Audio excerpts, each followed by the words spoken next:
I was still holding the retirement watch when my daughter laughed. Not a big laugh, just enough for everyone at the table to hear. Someone had asked if her father taught her anything about trade work.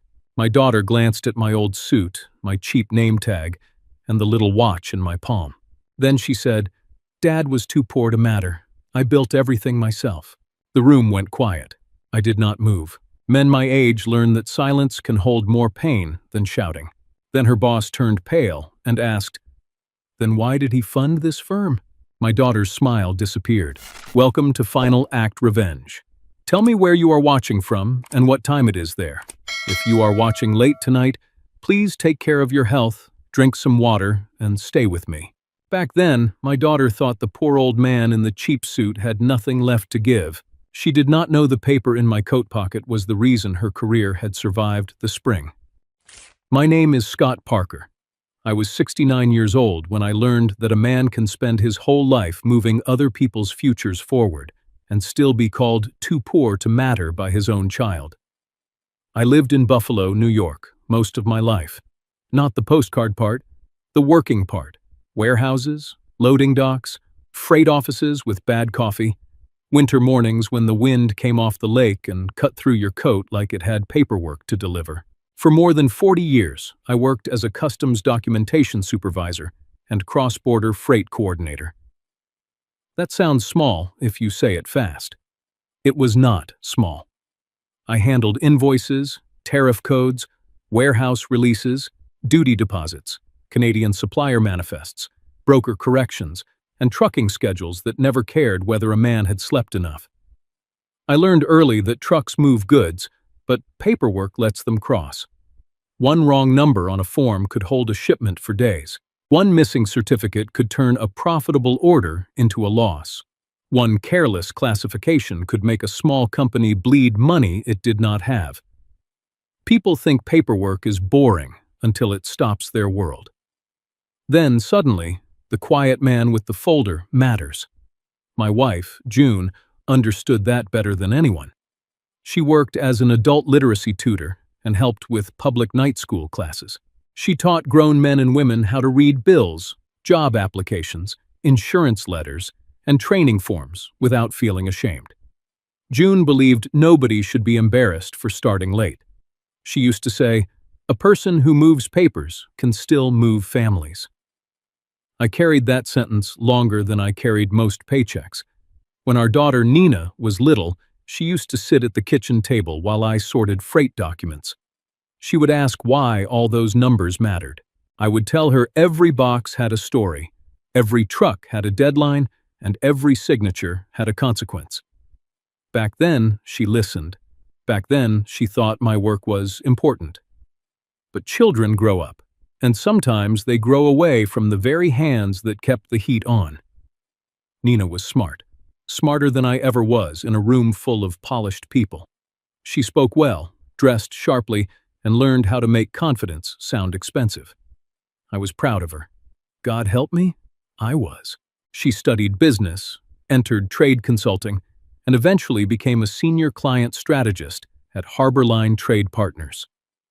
They helped companies deal with cross-border supply issues, tariff classifications, customs disputes, and shipment delays between the United States and Canada. In 2026, that work mattered more than ever. Costs were shifting. Clients were nervous. Suppliers were asking for faster payments. Tariff changes and duty deposits were squeezing small importers that did not have big company cushions. A delayed shipment could cost someone a contract. A wrong code could cost someone payroll. That was the world Nina had stepped into, and I knew it well, maybe too well, because she still called me sometimes. Not like a daughter calling a father. More like an executive asking a retired man a quick hypothetical. "Dad, if a Canadian parts supplier changed origin documentation, would that affect the duty deposit?" "Dad, if a broker used the wrong classification for metal housing components, how fast could that be corrected?" "Dad, this is just theoretical, but how bad is it if a warehouse release misses the revised invoice?" I always answered. I never asked for credit. That was my mistake. I thought letting Nina shine was a father's job. I thought staying in the background was kindness. I thought if she stood taller, it did not matter if nobody saw the old hands holding the ladder. June would have warned me. She had a sharper heart than mine. She once told me, "Scott, helping quietly is good. Disappearing is not." But after she passed, I got used to disappearing. It felt easier than asking to be seen. Nina's husband, Wyatt Boone, did not help. He sold high-end office leases and wore shoes that cost more than my first car payment. He called me practical with the tone people use when they mean cheap. Once, at dinner, he said, "Scott still thinks saving $3 on soup is financial planning." Nina laughed. Not cruelly, not then. But she laughed long enough for me to remember it. After that, I stopped bringing coupons out of my jacket pocket when they were around. Funny thing, dignity. Sometimes you do not lose it in one big insult. Sometimes you fold it smaller and smaller so your children do not have to feel embarrassed carrying you. By the time my retirement party came, Nina had built a beautiful version of herself. Sharp, successful, self-made. And I had let her keep that version untouched, even when parts of it were not true. For years, I let my daughter stand in the light while I stayed behind the paperwork. I never imagined she would one day mistake my silence for proof that I had never mattered. The first time I walked into Harborline Trade Partners, I understood why Nina liked it there. Everything looked expensive. Glass walls, quiet carpet, a front desk with a bowl of wrapped mints nobody touched. Conference rooms named after lakes. People spoke in careful voices and used words like strategy, compliance, client exposure, and cross-border pressure. It was the kind of place where a man in an old coat immediately becomes aware of his cuffs. Nina moved through that office differently than she moved through my kitchen. At home, when she was tired, she still rubbed her thumb against her first two fingers, the way she did as a child before a spelling test. At Harborline, she did not do that. At Harborline, she smiled with her shoulders back. She became polished, controlled, almost untouchable. And I was proud. But also a little sad, because sometimes watching your child succeed feels like watching them build a house with no room for you in it. The firm's founder, Vivian Cross, had the kind of calm that made people sit straighter. She was not warm exactly, but she was fair. I respected that. In freight work, fairness matters more than friendliness when a shipment is stuck and 5 companies are waiting for one signature. Vivian shook my hand once and said, "Nina speaks highly of your experience." Nina laughed quickly. "She means Dad knows the old systems." Old systems. I remember that. Not wrong. Just smaller than the truth. There was another woman in that office too. Paige Sutton. Trade compliance analyst. Sharp eyes. Sharper smile. Paige watched Nina the way people watch a locked cabinet they suspect has something valuable inside. She did not like Nina. I could tell. Not because she was obvious. Because she was too polite. People who dislike you professionally often become careful with kindness. It lets them stand close enough to hear things. Back then, I thought Paige was just ambitious. Later, I learned ambition is not always the dangerous part. Sometimes resentment is. Harborline looked rich from the lobby. Inside the files, it was running scared. By early spring, several clients were squeezed by cross-border cost changes.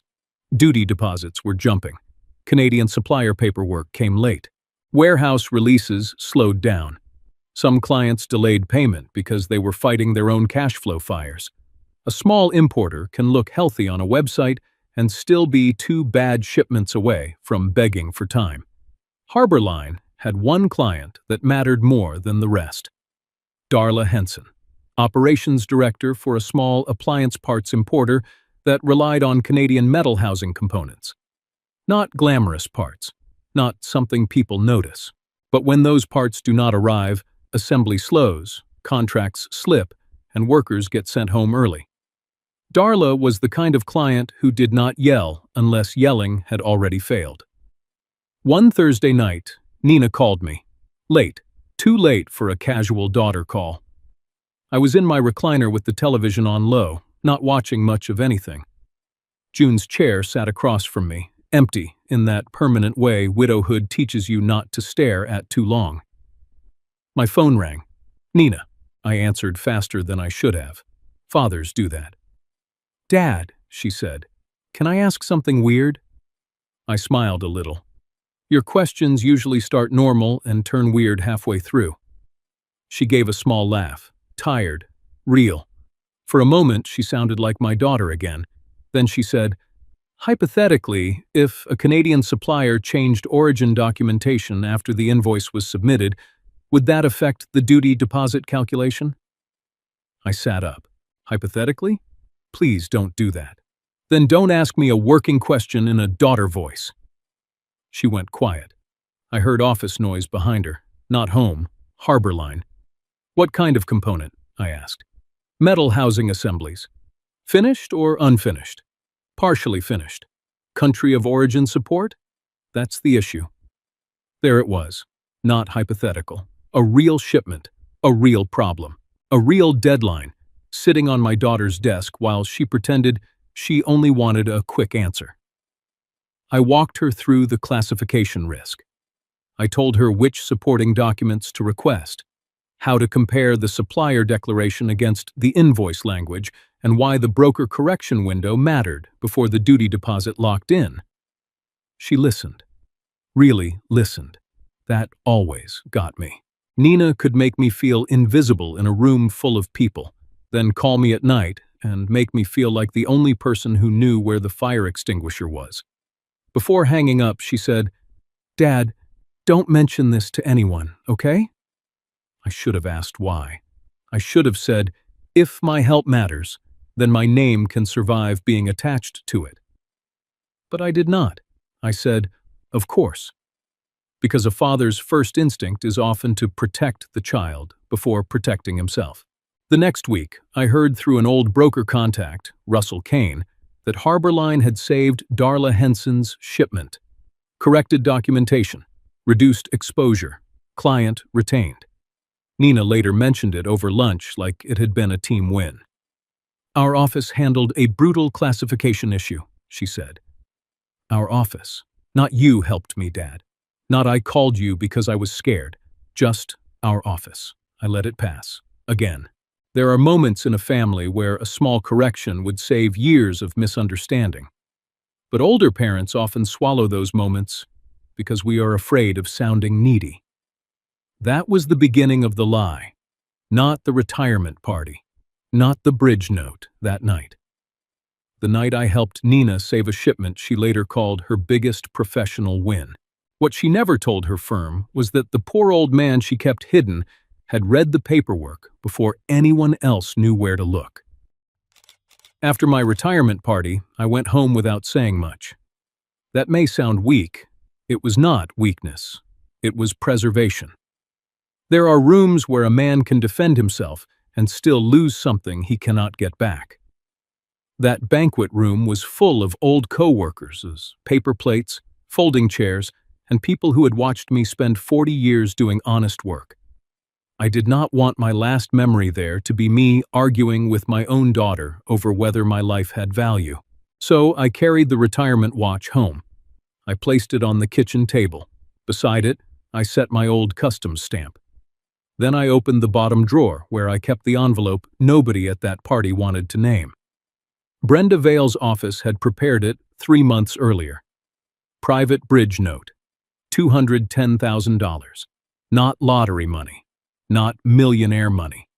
40 years of savings, severance, careful living, and saying no to things other people bought without thinking. That money had a history. It came from repaired appliances instead of new ones. It came from used cars driven 10 years longer than people thought reasonable. It came from coupons Wyatt liked to laugh at. It came from June and me choosing quiet security over looking successful. And somehow, my daughter had stood in front of people and called that kind of life too poor to matter. I opened the envelope slowly. The paper inside was thick, clean, and colder than it should have felt. I remembered the day Vivian Cross first called. Her voice was steady, but I could hear pressure beneath it. People in trade work always sound different when freight is stuck. They become polite in a way that means something expensive is bleeding behind the wall. "Mr. Parker," she said, "I was told you understand Canadian supplier documentation better than anyone still willing to answer a phone." That almost made me smile. "I answer the phone," I told her, "when the question is honest." It was honest. Harbor Line was in trouble. Not dramatic trouble from the outside, professional trouble. The dangerous kind that hides behind glass conference rooms and clean websites. One client's shipment was stuck because the paperwork did not match the supplier declaration. Duty deposits had jumped. A customs bond reserve needed replenishing. Payroll was close enough to worry about. A Canadian supplier wanted assurance before releasing the next order. Darla Henson's company was threatening to walk if Harbor Line did not fix the mess fast. Vivian did not beg. I respected that. She explained the file like a woman who hated needing help but hated lying more. I reviewed the invoices that night. Wrong classification risk. Weak origin support. Broker correction window nearly closed. Supplier documents incomplete. It was the kind of problem that looks like money until you realize it is really timing.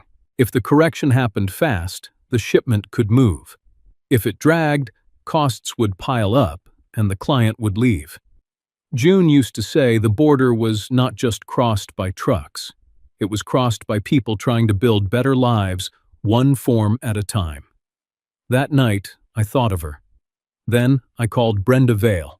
Brenda was a business attorney with a dry voice and clean habits. She listened to my terms and said, "Scott, this is unusually specific." I said, "So were the problems I expected people to cause."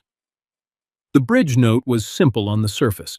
$210,000 to stabilize emergency operating pressure, payroll, duty deposits, customs bond reserve, client shipment release, Canadian supplier assurance. Nothing for bonuses. Nothing for image campaigns. Nothing for office upgrades that made panic look polished. And one more thing. No misrepresentation. That clause mattered to me. Not because I needed applause. I did not. I had spent my life doing work nobody noticed until something went wrong. But I did not want my money used to create a false hero. Vivian understood. She said, "Nina does not need to know the full structure right now. I'll handle it through counsel." I agreed. That was where I made my mistake. I thought keeping my name quiet would protect my daughter from embarrassment. I did not understand that embarrassment had already been teaching her to erase me. Nina knew something. Maybe not every line, maybe not the full amount. But she knew enough. She knew I had spoken to Vivian. She knew I had helped on the Darla Henson file. She knew an outside note had arrived after the tariff issue nearly swallowed the spring.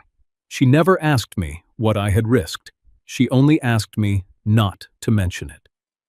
That is how disrespect often grows. Not from one lie, from convenient silence. I sat at the kitchen table that night with the retirement watch ticking softly beside the bridge note. Tick, tick, tick. 40 years reduced to a cheap watch in one hand and a legal paper in the other. I was not angry yet. Anger would come later. What I felt first was something quieter. The humiliation of realizing I had helped my daughter build a room where she could look down on me. I folded the bridge note back into the envelope.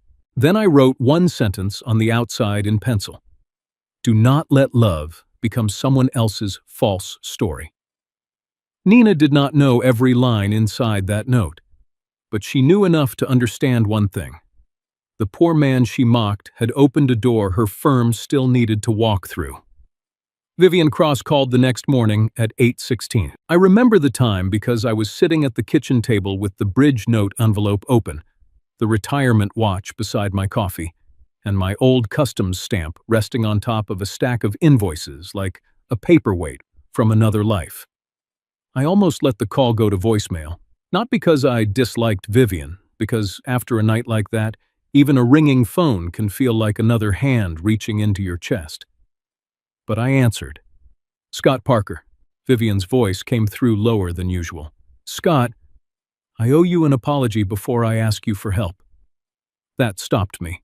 Most people skip the apology when they still need something. Vivian did not. I heard what Nina said last night, she continued, and I should have corrected the room more clearly. I looked at the retirement watch.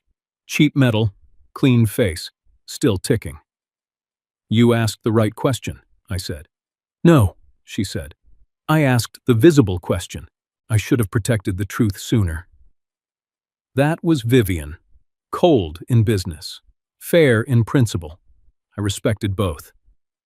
For a few seconds, neither of us spoke. Outside my window, a delivery truck backed down the street, beeping slowly. That sound had followed me my entire working life. Freight arriving, freight leaving, people never thinking about the paper that made either possible. Vivian exhaled. I would not call if this were only about last night. Then it's Darla Henson. Another pause. You already know. I know the shape of problems before people give them names. She gave a tired little laugh. There's a Canadian shipment still under review. Supplier documentation changed after invoice submission. Duty deposit exposure may increase if we cannot support the corrected classification. Darla wants a plan by 5 this afternoon. I closed my eyes. 5 o'clock. The favorite deadline of people who had already wasted the morning. What did Nina file? She filed a preliminary strategy. That is not what I asked. Vivian went quiet. Then she said, she leaned too heavily on the same classification path you warned against. I opened my eyes. There it was, pride repeating itself in document form. Why? She is trying to preserve the account without admitting the earlier correction came through outside help. Outside help. Me. A father becomes outside help when a daughter wants the success, but not the source. I reached for my pencil. What is the shipment? Metal housing assemblies for Darla's appliance parts line. Canadian supplier. Mixed origin support. Revised invoice language. Broker wants clarification before release. Warehouse clock? 48 hours before storage charges become painful. Bond reserve? Thin. Payroll? Vivian did not answer quickly enough. That was an answer. I rubbed the bridge of my nose. Harborline still looked like glass from the street, but inside it was still counting hours and pretending those hours were strategy. Vivian said, the tariff reserve tied to your note may need to be used. My note has conditions. I know. Does Nina? A long silence. Not fully, but enough. Vivian did not deny it. That hurt more than a yes would have. Before I tell you what was inside that bridge note, let me ask you something. If your own child called you too poor to matter in front of the people you quietly helped, would you stay silent to protect them, or would you let the truth protect you for once? Tell me in the comments, because I think many parents know what it feels like to be ashamed by the very child they sacrificed for. I looked at June's photograph on the shelf. She had always hated hidden shame, not privacy. Privacy was dignity. Shame was different. Shame made people bury the hands that fed them. Vivian spoke again. There's another complication. Paige Sutton. This time, Vivian did not laugh. You really do read people like freight documents. Paige has been watching Nina too closely. She sent an internal question this morning. Subject line, clarification needed, emergency capital source. I sat back. There it was, the office version of a match dropped near dry paper. What did she ask? She asked why counsel references an outside Parker note if Nina secured emergency support internally. I looked at the envelope. My last name sat in black ink on the attorney's label. Parker, the name my daughter had tried to make smaller in public. The same name now making noise inside her firm. Vivian said, I can manage Paige, but I cannot manage Darla without the right classification path, and I cannot use tariff reserve funds without your approval if the note conditions apply. That sentence mattered. not because it gave me power, because it confirmed the truth. They did not just need my money months ago. They still needed my judgment now. I asked, "Is Nina in the office?" "Yes." "Does she know you called me?" "No." "Good." Vivian waited. I could hear papers shifting on her desk. Finally, I said, "Send me the supplier invoice, revised origin support, broker notes, duty estimate, and Nina's preliminary strategy." I already prepared them. Of course she had. Vivian Cross did not call a man like me without the file ready. "Scott," she said carefully, "I do not want this to become a public fight between you and your daughter." "Neither do I. But I am done letting my silence become her credential." Another pause. Then Vivian said, "Understood. No more using my name behind the wall while pretending I never entered the building." "Understood," she said again, softer this time. After we hung up, the files arrived within 3 minutes. I opened them one by one. Wrong emphasis, weak support language. A broker note asking the exact question Nina should have answered before sending the plan. And there, at the bottom of the internal memo, one line that made my hand tighten around the pencil. Prepared under strategy direction of Nina Parker. No mention of me. No mention of Russell Kane. No mention of the previous correction path. Just Nina's name sitting where the truth should have had company. I wrote one note across the top of the printout. No further protection without correction. Then I placed the retirement watch beside the tariff folder, wound it once, and listened to it tick. By the time Vivian hung up, I knew the party had not ended the humiliation. It had only moved it into a conference room where every lie would need a document to survive. Nina called at 9:04. I knew it would be her before the phone lit up. A father learns the rhythm of his child's panic. It sounds different from love. Love waits a second before speaking. Panic starts with its own problem already standing in the room. I answered, "Scott Parker." That was deliberate. Not Dad. Not this time. She noticed. "Dad, did Vivian talk to you?" There it was. Not, "I'm sorry." Not, "I hurt you." Not, "How did you sleep after I made people laugh at your life?" Vivian. The firm. The story. I looked down at the retirement watch on the table. It kept ticking like it had no idea a family was coming apart beside it. "Yes," I said. Nina exhaled sharply. I knew she would make this bigger than it was. I leaned back in my chair.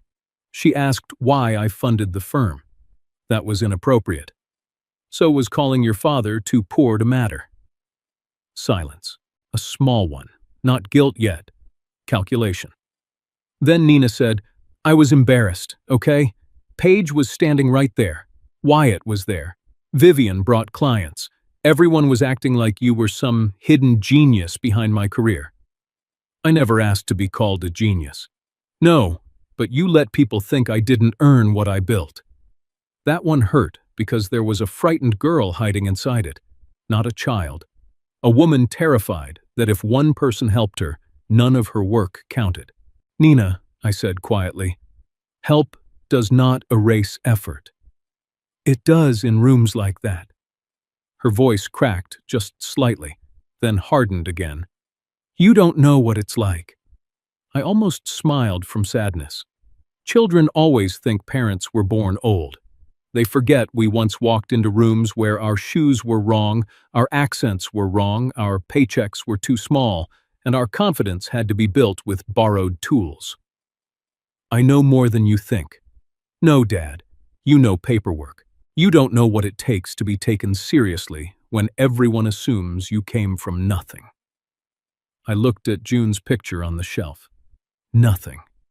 That was what our kitchen had become in Nina's memory. Not warm soup on winter nights, not second-hand books stacked by her bed, not June teaching her multiplication with buttons because we could not afford fancy tutoring. Nothing. "You did not come from nothing," I said. "You came from people who went without so you could have more." She did not answer.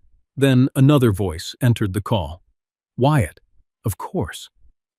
Scott, listen, nobody is trying to disrespect you here. I closed my eyes. Men who start sentences like that usually came to do exactly what they deny. Wyatt continued, smooth as showroom glass. Nina made a poor choice of words, but you know what she meant. You weren't exactly in a position to bankroll anybody. I looked at the bridge note envelope. $210,000. 40 years of frugal choices sitting under my hand. Then why does your wife's firm keep using a note with my name behind it? The line went dead quiet. Not disconnected. Worse. Alive and cornered. Nina came back first. Dad, don't. Don't what? Don't turn this into some public humiliation. I almost laughed. Not because anything was funny, because the person who humiliated me publicly was now afraid of public facts. Interesting, I said. Your concern for dignity arrived after yours was at risk. That's not fair. No. What happened at my retirement party was not fair. This is only accurate. Wyatt muttered something away from the phone. Probably to calm down. Probably about old men and pride. I let him have the distance. Nina lowered her voice. Paige is already asking questions. I heard. She's not doing it because she cares about truth. She wants my account. I know. Then why would you help her? That question revealed more than she meant it to. She thought truth belonged to whoever benefited from it. I said, I'm not helping Paige. I'm refusing to keep helping a lie. Nina's breathing changed. Faster now. Dad, you don't understand. If people think I needed my father's money to stabilize the firm, everything I earned looks borrowed. No, I said. What makes it look borrowed is pretending you paid for it yourself. She snapped then. I did pay for it. I worked late. I handled clients. I learned the codes. I sat in rooms where men talked over me until I made them listen. There she was, the real Nina, exhausted, proud, wounded, and still wrong. I believe you, I said. That surprised her, so I continued. I believe you worked hard. I believe you were overlooked. I believe you had to sharpen yourself just to be heard. But none of that gave you the right to make my life sound worthless. The silence after that was different, closer to shame. Then the email arrived. I heard the notification on my laptop first, a forwarded thread from Vivian, subject, clarification needed, emergency capital source. Paige Sutton had written it like a polite knife. If Nina secured emergency support internally, why does counsel repeatedly reference an outside Parker note tied to duty reserve approval? I read it twice. Nina must have received it too, because she whispered, "Oh God."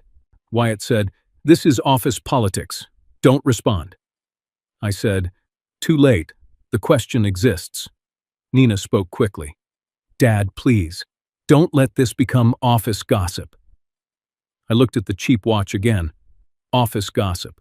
40 years of savings. June's sacrifices. My name inside the note. My daughter's insult. All of it reduced to gossip because the truth had finally walked into the wrong inbox. It became more than gossip, I said, when you made poverty the punchline. She started crying then, quietly. Not enough to stop defending herself, but enough to remind me she was still my child. That is the hard part. People think boundaries arrive when love dies. No. Sometimes boundaries arrive because love is still alive, but tired of being used as a broom. Nina said, "I just wanted one thing that was mine." I softened for a second, only a second. "Then build something honest enough to hold your name alone." She did not answer, so I said what I should have said years earlier. "You knew I helped somehow. Maybe not every line, maybe not the amount, but you knew enough to know silence was convenient." Her crying stopped, because that sentence found the place she had been protecting. I ended the call before Wyatt could polish her shame into another excuse. Then I printed Paige's email and placed it beside the bridge note. Retirement watch. Old customs stamp. Bridge note. Page's question. 4 objects on a kitchen table, all saying the same thing. My daughter had not only been ashamed of where she came from, she had started building her new life on a story with my pages torn out. That afternoon, I opened the bridge note like a man opening a wound he had dressed too neatly. The envelope sat on my kitchen table under the old customs stamp. Beside it, the retirement watch ticked with a small, stubborn sound. Tick, tick, tick. 40 years of showing up on time, and somehow time was the thing my daughter had learned to spend carelessly. I pulled out the note and read it from the beginning. Not because I had forgotten what was inside, because sometimes a man needs to remind himself that he was not imagining his own value. Private bridge note, $210,000. Harborline Trade Partners, prepared by Brenda Vale. Source party, Scott Parker. There was my name, not in a speech, not on a shiny award plaque, not in my daughter's version of her career story, but in black ink, where excuses went to die. I turned the page. Permitted use of funds, payroll stabilization, duty deposits, customs bond reserve, Canadian supplier assurance, client shipment release, operational continuity tied to cross-border compliance. Nothing about executive bonuses, nothing about branding, nothing about image campaigns, client dinners, new office furniture, or any other polished little costume businesses wear when they want panic to look like growth. I had insisted on that. Brenda Vale had looked over her reading glasses and said, "Scott, most people lending privately just want repayment terms." I spent 40 years watching people get hurt by vague paperwork, I told her. I'm not starting now. She tapped the page with her pen. This is unusually specific. So were the problems I expected people to cause. That had made her smile. A little. Attorneys do not smile much when money is nervous. I kept reading. The next section was the one most people would skip because it had no drama in it. No misrepresentation of emergency. Capital source. Plain words. Sharp words. The firm could describe the funding as private emergency support. It could describe it as bridge capital. It could keep my name confidential if disclosure was not required. But it could not credit the funds to another party. It could not present the capital as internally secured by one employee. It could not use the note to elevate an individual professional claim in client materials, investor discussions, or internal compensation review. There it was, the line Nina had walked too close to, maybe crossed. I sat back and let the words settle. Quiet money still had terms. That was the part my daughter had missed. Maybe because she thought silence was weakness. Maybe because she had spent so many years trying to outrun where she came from that she mistook my restraint for permission. I turned another page. Tariff reserve approval condition. Any use of reserved note funds toward duty deposits, customs bond replenishment, urgent broker correction fees, or Canadian supplier release support required notice to source party and advisory review until repayment. Source party. Again, my name hidden inside a polite phrase. That was how paperwork does dignity. It does not shout. It records. My phone rang before I reached the final section. Brenda Vale, I answered. Scott Parker. Scott, she said, Vivian told me you may request a formal review. That depends. On Nina? No, on the truth. Brenda went quiet for a second. Then she said, I have the note open. So do I. Then you know your rights. I know what I wrote. A paper shifted on her end. She spoke carefully, the way lawyers do when they know feelings are in the room but refuse to let them drive. If Harborline used the emergency capital narrative in a way that credited Nina personally, you can request internal correction. If tariff reserve funds are needed, your approval remains required. Advisory oversight remains active until repayment. And if the firm materially misstates the source of funds, you can trigger a review meeting before any additional reserve use. I looked at the retirement watch. It was still ticking. A cheap little thing, but honest. What happens to Nina if I request correction? Brenda did not sugarcoat it. She may be removed from lead account authority temporarily, especially if the Darla Henson account depends on reserve funds tied to the note. I closed my eyes. There it was, the consequence. Not revenge yet, consequence.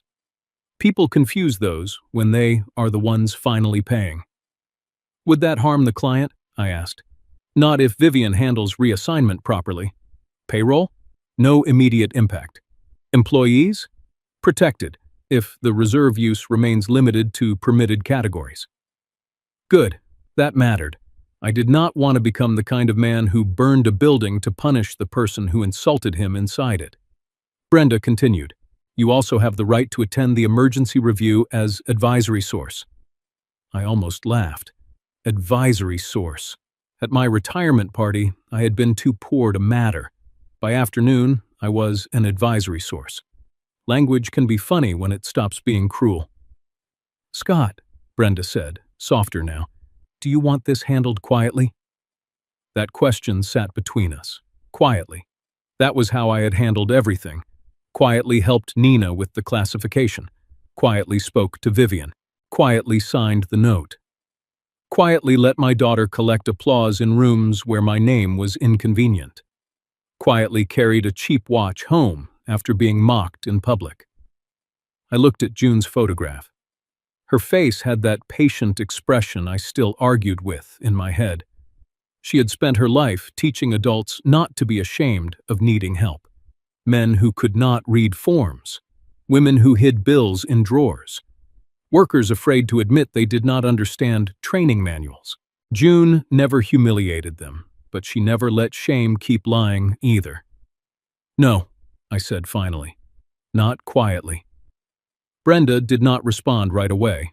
Then she said, "Understood. I'm not asking for a spectacle. I know. I'm asking for the record to stop pretending." "That can be done." After I hung up, I sat there with the bridge note open and my hand resting on the old customs stamp. I had used that stamp thousands of times. Approved, reviewed, corrected, released. Little words that moved real things. People think the world is moved by loud men in bright rooms. Sometimes it is moved by a tired clerk correcting one number before a truck leaves at dawn. Nina knew that once. When she was a girl, she used to press that stamp on scrap paper and pretend she was clearing freight across the border. "Can I make the trucks go now?" she would ask, and I would say, "Only if the paper is right." She would giggle and stamp again. Approved, approved, approved. I wondered when she had decided that work was something to hide. My laptop chimed. Vivian had sent the updated file. Darla Henson shipment packet. Nina's preliminary memo. Page's internal question. Broker notes. Supplier origin documents. Duty deposit estimate. There was a red flag in the memo almost immediately.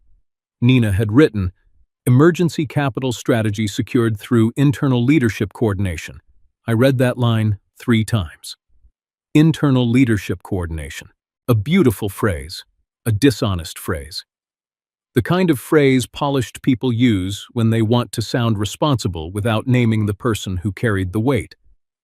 My name was nowhere in the memo. Neither was Russell Kane's. Neither was the corrected classification path I had walked her through weeks before. Just Nina's title, Nina's strategy, Nina's leadership. I printed the page and set it beside the note. Then I took out a pencil and wrote in the margin, "Missing source, missing advisor, missing truth." The phone rang again, this time Vivian. "I spoke to Brenda," she said. I assumed. "Scott, I need to ask plainly. Are you authorizing use of tariff reserve funds for the Darla Henson shipment?" "Not under the current memo." She exhaled, not surprised, tired.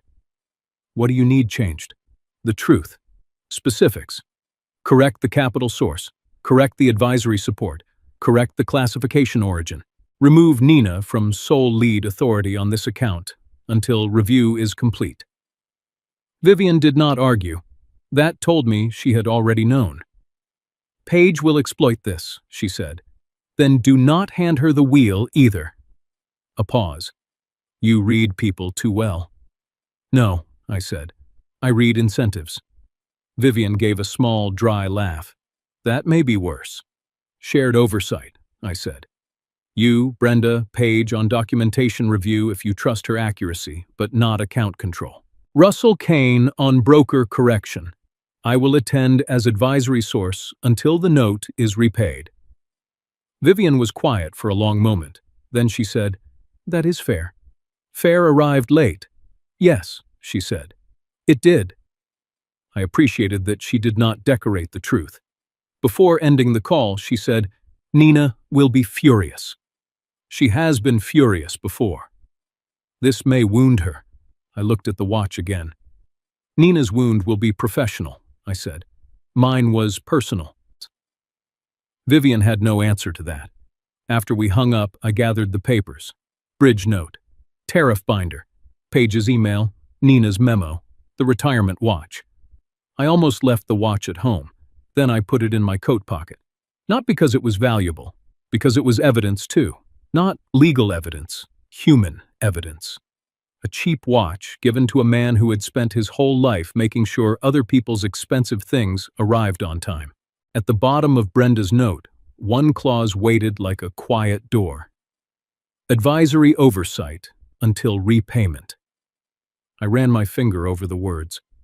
Nina thought I had given money quietly because I was weak.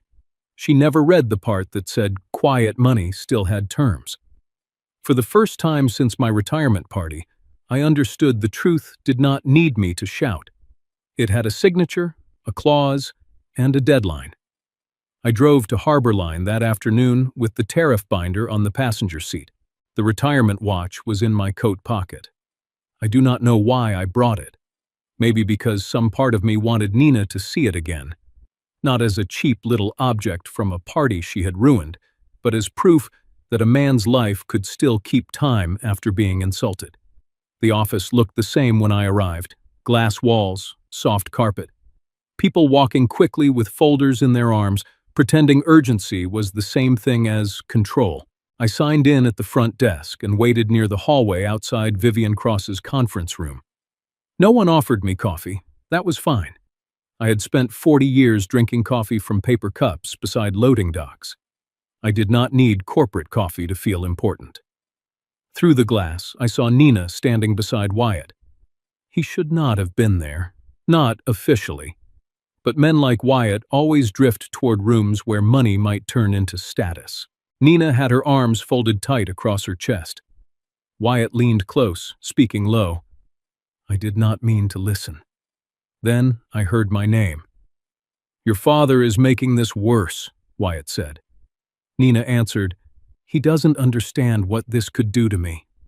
To me, not to the client, not to the firm, not to the people whose paychecks had once depended on emergency funds, to me. Wyatt lowered his voice, but not enough. If they find out your dad funded anything, you'll look like some working-class girl who needed her poor old father to buy her way in. The words landed slowly, one at a time. Working-class girl, poor old father, buy her way in. I stood outside that door with the binder in my hand, feeling something inside me go very still. Then Nina said nothing. That was the part that hurt, not the insult from Wyatt. I expected ugliness from him. He wore contempt like cologne.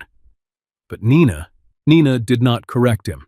She did not say, Don't talk about my father that way. She did not say, He helped because he loves me. She did not say, My father earned every dollar honestly. She stood there and let the sentence live. Then Wyatt added, So make sure he stays quiet. He's retired. He doesn't need the spotlight now. I almost turned around. That is the truth. I almost walked back to the elevator, took my binder home, and let the whole polished office choke on its own pride. But Darla Henson's shipment was still trapped in the paperwork. Workers somewhere were waiting on parts. A supplier was waiting on release. A payroll line might still depend on this mess being corrected before 5 o'clock. June spent her life teaching people not to be ashamed of starting behind. My daughter had spent hers trying to pretend she never started there. That realization nearly broke me. I reached into my coat pocket and touched the retirement watch. It was still ticking. Small, stubborn, like an old man trying not to fall apart in a hallway. Nina finally spoke. "I just can't have them thinking I'm here because of him." Wyatt said, "Then don't let him control the room." Control the room. I had never wanted that. I had wanted a daughter who could look at me without measuring the price of my suit. The conference room door opened before I moved. Nina stepped out first and froze when she saw me. Her face changed in pieces. Surprise. Fear. Then something that might have been shame, if pride had not covered it too quickly. "Dad," she said. Wyatt stood behind her, mouth slightly open. I looked at him, then at Nina. "I heard enough." She swallowed. "Dad, I didn't mean—" "You did." The words were quiet. That made them heavier. Vivian appeared at the far end of the hallway, carrying a folder. She looked from my face to Nina's and understood immediately that something had happened.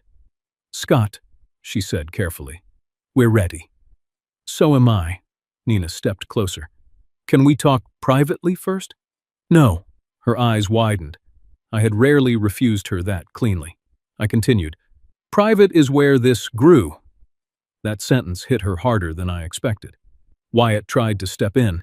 "Scott, this is a professional setting." I turned to him. "Then behave professionally and stop discussing how to keep me quiet outside a conference room." He looked away. "Good. There are men who only understand dignity when it embarrasses them." I walked past both of them and entered the room. Paige Sutton was already seated with a laptop open. She looked up quickly, eyes sharp. Brenda Vale sat beside Vivian's chair, legal folder placed neatly in front of her. A screen on the wall showed Darla Henson waiting in a video window, muted, arms crossed. Everybody was waiting for a solution. Not a family fight, a solution. I placed the tariff binder on the table. Then I removed the retirement watch from my pocket and set it beside the binder. No one spoke. The little watch looked ridiculous under the conference lights. Cheap metal, plain face. The kind of gift a working man receives from people who cannot give much, but mean it anyway. Vivian looked at it for a long second. Then she said softly, "Scott?" I opened the binder. "The shipment can still be saved," I said. Nina looked relieved for half a breath. Then I added, "The story cannot." Her relief vanished. I turned the first page. "The supplier origin support is incomplete. The preliminary memo overstates internal strategy. The broker correction path is missing the outside advisory source, and the tariff reserve cannot be touched under this memo as written." Paige's fingers paused over her keyboard. Brenda Vale looked at Nina. Vivian closed her eyes once, as if she had been expecting this but still hated hearing it. Nina whispered, "Dad, please." I did not look at her. Not yet. Because if I looked at my daughter too soon, I might soften. And softness had already done enough damage. I pointed to the memo. "Prepared under strategy direction of Nina Parker." The room stayed silent. "That line is incomplete," I said. "And incomplete becomes dangerous when money, clients, and customs filings are involved." Vivian nodded once. "Correct." Nina's voice trembled. "I worked on that account." "I know.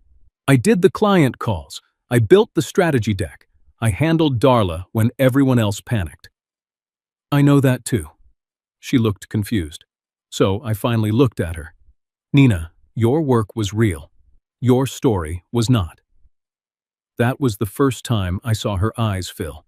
Not enough to save her, but enough to show she had heard me. I turned toward Brenda. "Under the note, no reserve release without correction." Brenda answered immediately. "That is accurate." Paige glanced at Nina, then at me. There was satisfaction in her eyes. Too much. I saw it.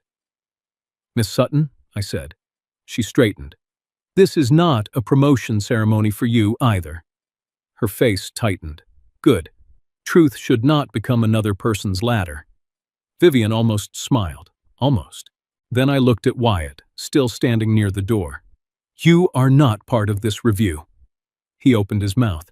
Vivian spoke before I had to. Wyatt, wait outside. His face flushed, but he left. The door closed behind him with a soft click that sounded louder than it should have. Nina stared at the table. For one terrible second, I saw the little girl who used to stamp scrap paper at my kitchen table and ask if she could make the trucks go now. I missed her, but missing someone is not a reason to keep letting them erase you. I slid the corrected classification notes forward. These will help move Darla's shipment, but I will not approve reserve use until the memo names the true advisory source, the true funding structure, and the limitations of Nina's role. Nina said, You want to humiliate me. No, I said. You already taught the room humiliation. I'm teaching it correction. No one spoke after that. Even the air in the conference room felt formal, like the building itself had started taking notes. I placed my hand over the retirement watch. A poor old father. That was what they called me outside the door. Maybe they were right about one thing. I was old. Old enough to know silence can become a weapon when the wrong person uses it. Old enough to know love without truth turns into unpaid labor. Old enough to stop mistaking my daughter's ambition for an excuse to disappear. I looked at Nina, then at the binder, and I finally understood the choice in front of me. If I saved that shipment in silence, I would be helping her erase me one more time. Vivian closed the conference room door herself. That small action changed the room. Before that, people could still pretend this was a meeting. A tense meeting, maybe. A messy one. But still, the kind where everyone smiled at the client, chose careful words, and left the uglier truth in the hallway. When that door clicked shut, the performance ended. Vivian stood at the head of the table and looked at Nina first. Not cruelly. Worse, professionally. This is not a family argument anymore, she said. This is a disclosure problem. Nina's face tightened. I never said Dad didn't help. No one answered. That was the wrong sentence, and everybody knew it. She tried again. I said I built my career myself. That's different. I looked down at the retirement watch beside my binder. It kept ticking in that small, stubborn way, as if time itself had no interest in anyone's excuses. Vivian turned toward Brenda Vale. Brenda, please clarify the note status. Brenda opened her folder. The Parker Bridge note remains active. Repayment has not been completed. Under the tariff reserve approval condition, any use of reserved note funds toward duty deposits, customs bond replenishment, emergency broker corrections, or shipment release support requires notice to Mr. Parker and advisory review. Nina stared at her. You mean he has to approve it? Brenda did not blink. For this shipment, yes. That was the moment my daughter finally understood the shape of the paper she had laughed at. Not all of it, but enough. Her eyes moved from Brenda to Vivian, then to me. For the first time since the retirement party, she was not looking at my suit. She was looking at my authority. Strange feeling. Sad feeling.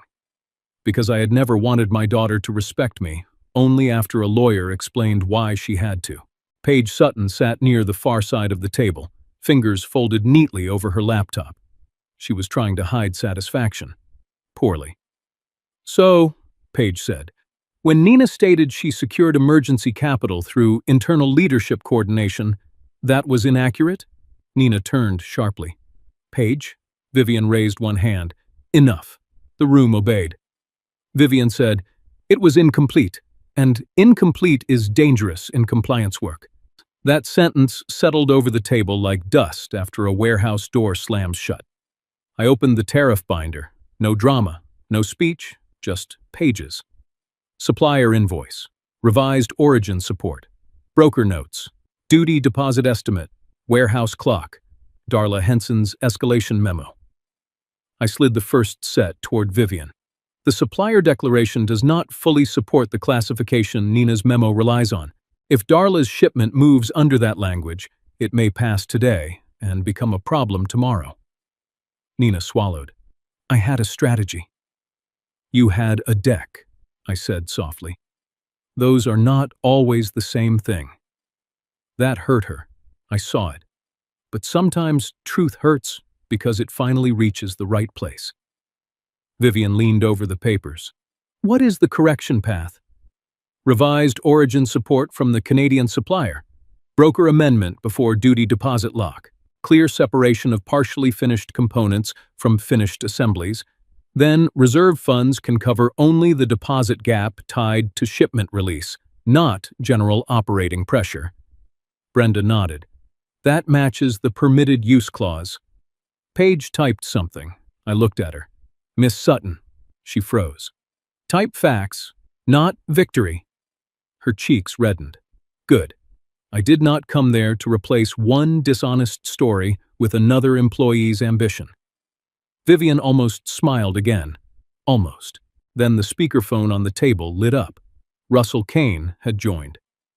His voice came through rough and familiar, the voice of a man who had spent too many years answering questions from people who only cared about customs once customs cared about them. Scott, you there? I'm here, Russell. He chuckled softly. Figured. This file smells like 3 people tried to fix one problem without admitting who knew how. Nobody laughed. Russell did not need them to. Vivian said, Russell, thank you for joining. We need clarification on the earlier classification correction. Russell answered without hesitation. I took that question because Scott Parker asked me to, not because Harborline impressed me. Nina closed her eyes. There it was. Another plank pulled out from under the story she had built. Russell continued. Scott flagged the origin issue before anyone sent me the first draft. He asked the right questions. He knew the broker window was tight. If that correction helped keep Darla Henson from walking, then you folks ought to know where it came from. The room was quiet. I did not feel triumph. People imagine these moments feel satisfying. They do not. Not when the person losing face is your child. What I felt was grief with paperwork. Vivian thanked Russell and muted the call for a moment. Then she turned to Nina. Did you represent that correction as your sole strategic work? Nina's lips parted. No words came. That silence answered. Paige looked ready to speak again. Vivian stopped her with one glance. Good. A clean room does not need extra knives. Nina finally whispered, I did the client work. I nodded. Yes. Her eyes flicked to mine. I handled Darla. I stayed late. I wrote the deck. I fought for the account. I know, her voice cracked. Then why are you doing this to me? That question broke something in the room. Even Paige looked down. I rested both hands on the binder. Nina, I am not taking away the work you did. I am taking away the lie you built around it. She shook her head. You don't understand what it's like to be judged before you speak. I thought of warehouses where men with college rings talked past me until their shipment got stuck. I thought of conference calls where executives ignored my warning, then called me by my first name like we were friends once their freight sat at the border. I thought of wearing the same winter coat 10 years, because Nina needed books, shoes, school trips, and a chance to become exactly the kind of woman who could now be ashamed of me. I understand being judged, I said. I just never thought my daughter would join them. She looked away. That one landed deeper than any clause. Vivian touched the edge of the folder.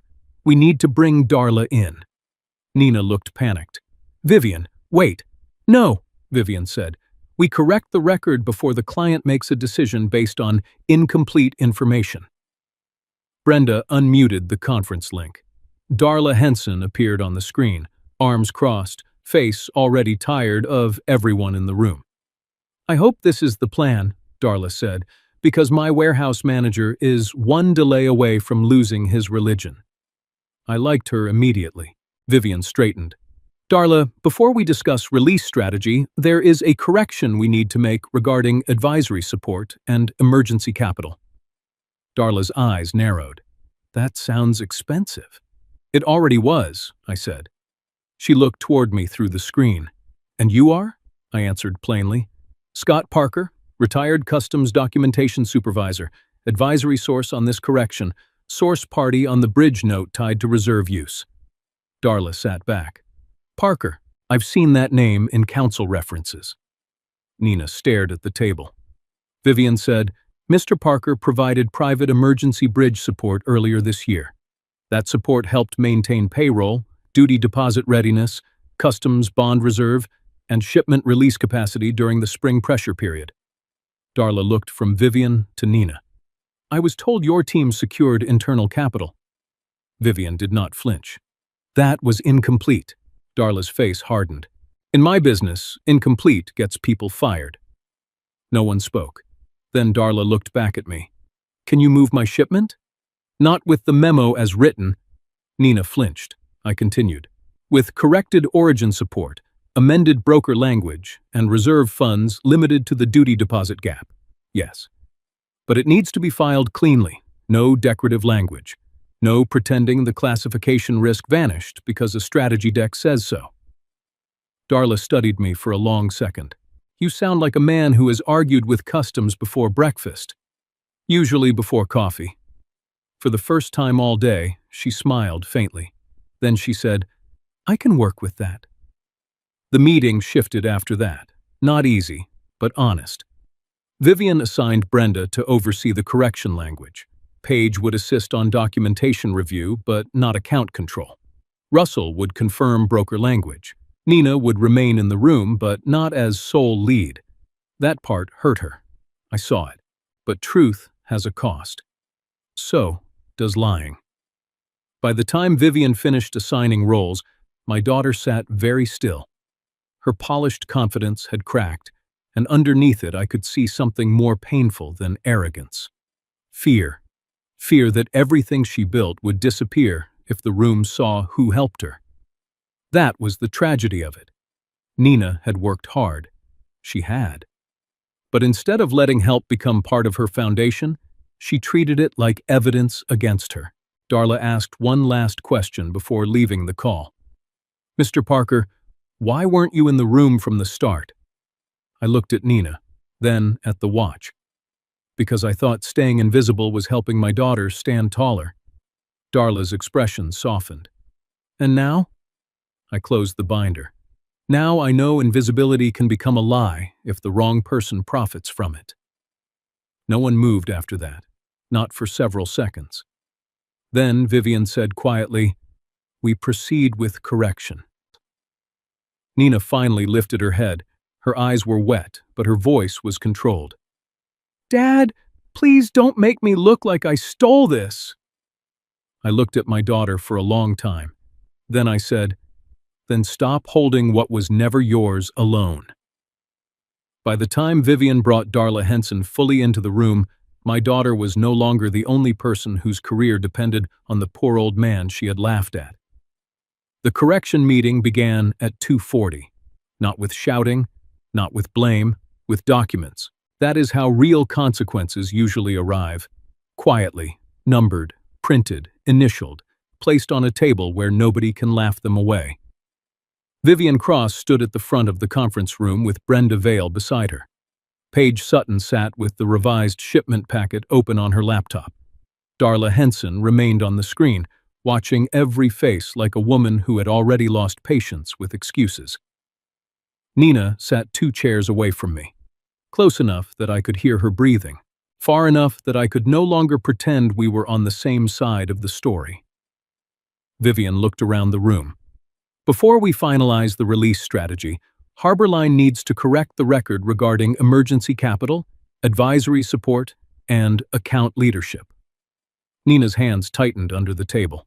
I saw it. A father sees small things even when he is trying not to. Brenda opened the legal folder. The private bridge note dated February 19th remains active. Source party, Scott Parker. Amount, $210,000. Permitted uses include payroll stabilization, duty deposits, customs bond reserve, Canadian supplier assurance, and client shipment release. Darla's eyes moved from Brenda to me, then to Nina. Brenda continued. The note includes a no misrepresentation clause. Emergency capital cannot be credited to another party, used for individual professional advancement claims, or described as internally secured leadership capital without correction. The room went still. There it was, not whispered, not hidden, read aloud. Nina closed her eyes.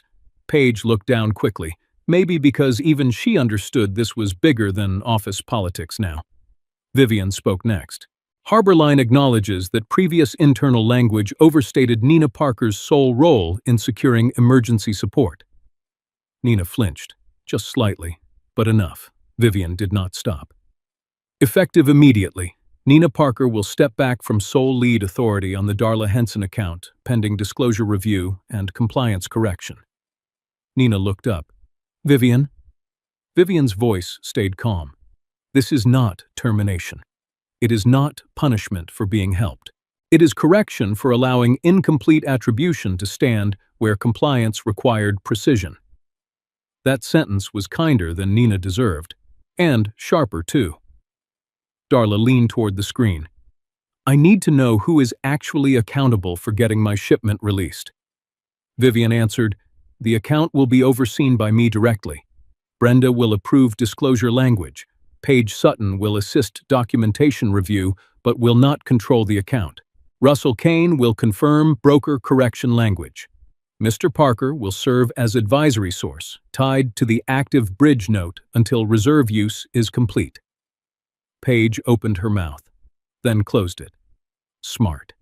She had wanted Nina exposed, but she had not expected to be kept from the prize. I respected Vivian for that. A dirty truth should not become a clean ladder for someone else. Nina's voice came out thin. So, everyone gets a piece of my account now? I turned to her. No, the account gets the truth it should have had before. She looked at me.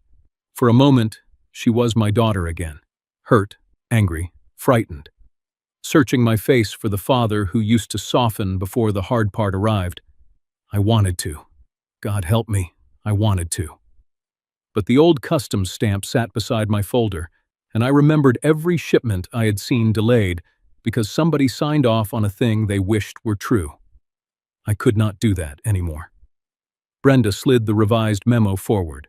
Mr. Parker, please review the advisory source paragraph. I read it slowly.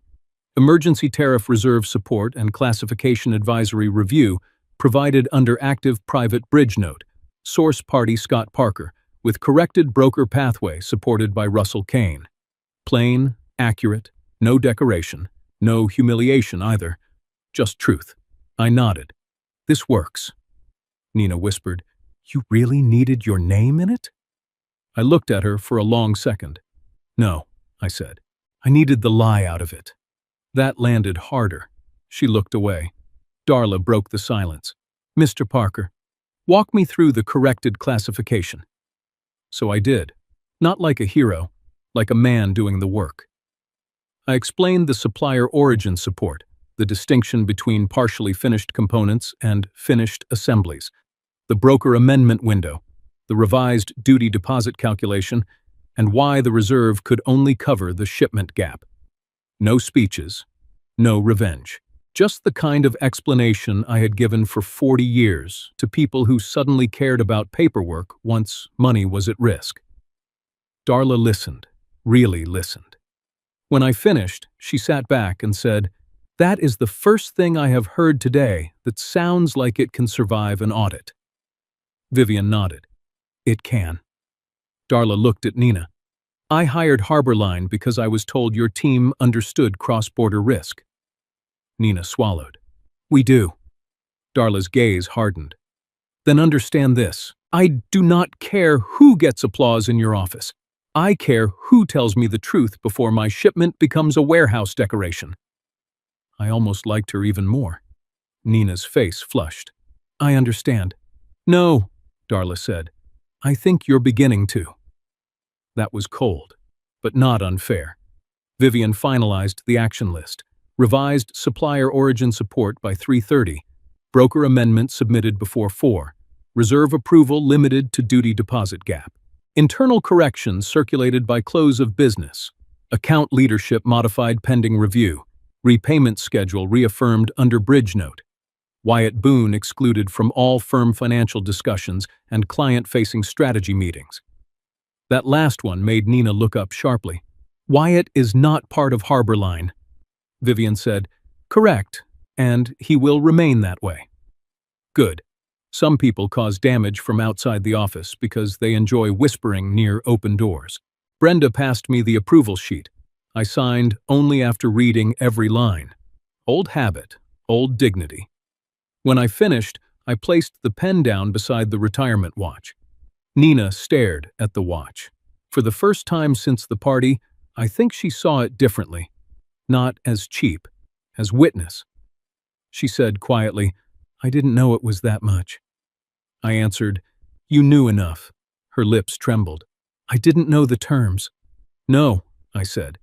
You just knew silence was useful. No one rescued her from that sentence. Not Vivian, not Brenda, not Paige, not me. Darla cleared her throat. Mr. Parker, once this release goes through, I'll keep the account under Vivian's oversight. Nina looked like the floor had shifted under her. Darla continued, but I want Mr. Parker copied on correction milestones until this shipment clears. Vivian nodded. Agreed. That was the professional moment Nina's old story died. Not with yelling. With a client asking for the father, she had minimized to stay in the loop. Nina stood after the meeting ended, but she did not leave.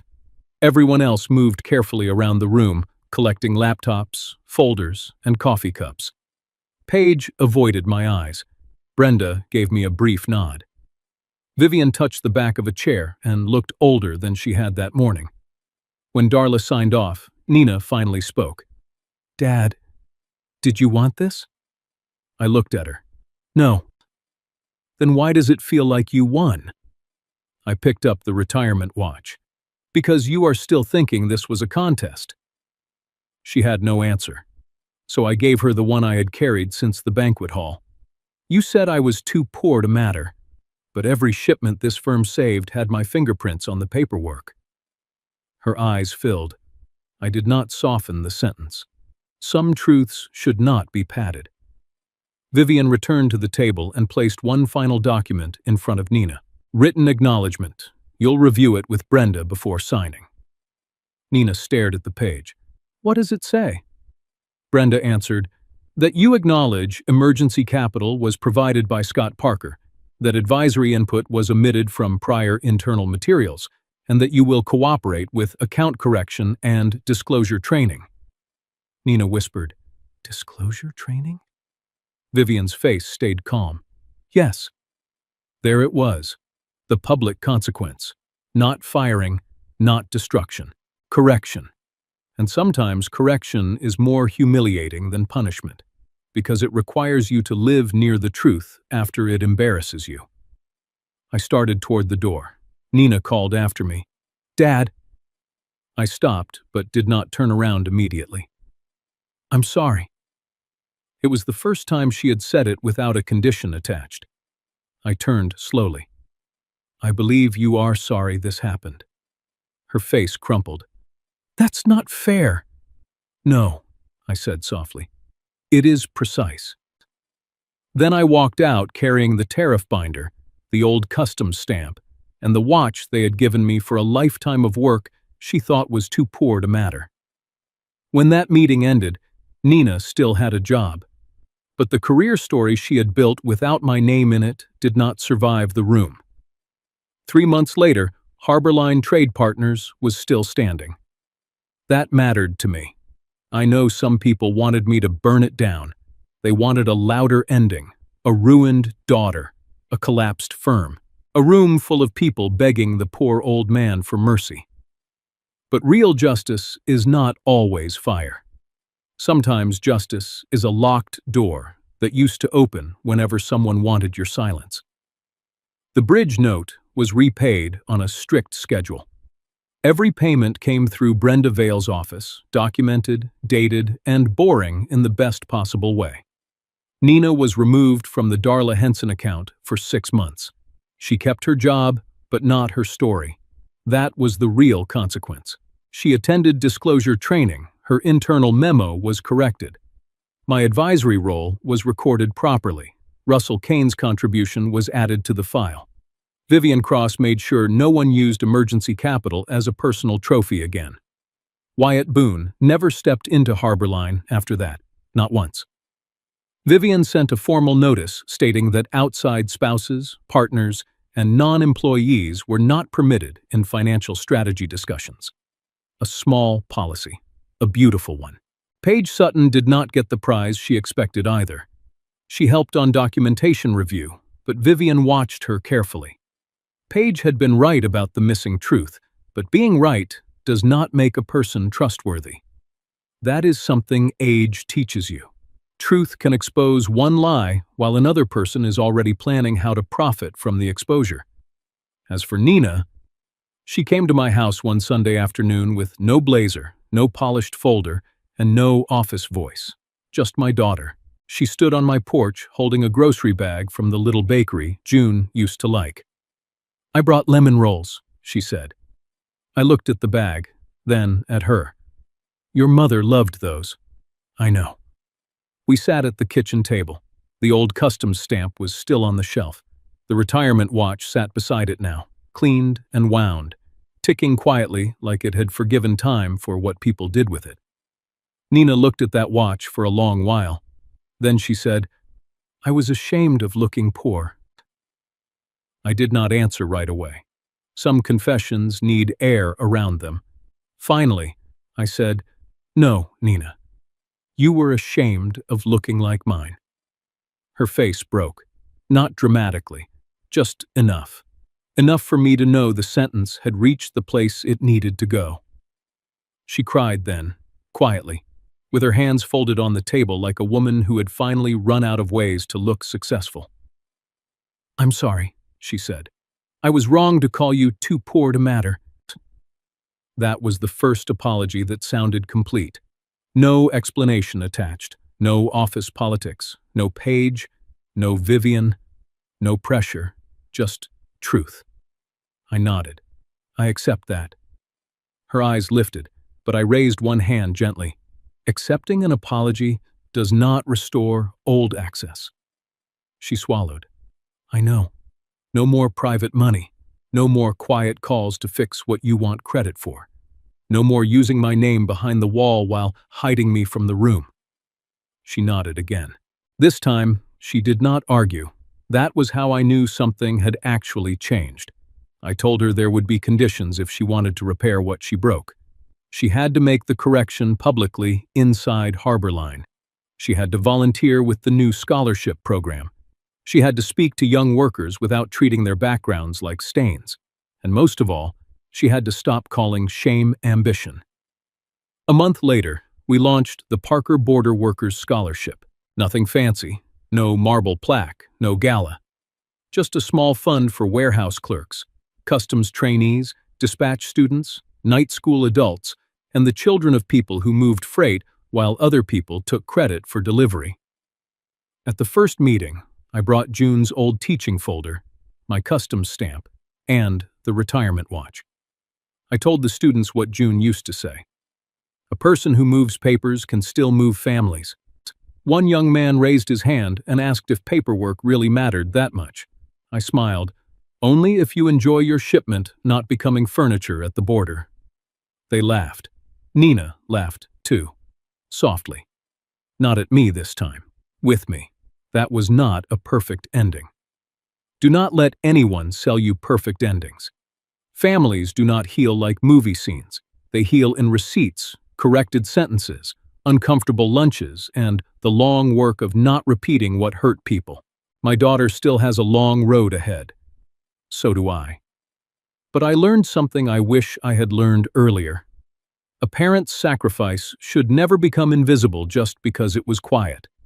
And a child's ambition is not noble if it requires them to be ashamed of the hands that lifted them. I was not rich in the way Nina wanted to look rich. I did not wear expensive suits. I did not speak in polished phrases. I did not own rooms when I walked into them, but I moved paper. And that paper moved trucks, paychecks, shipments, families, and finally, the truth. Thank you for watching and sharing this time with me today.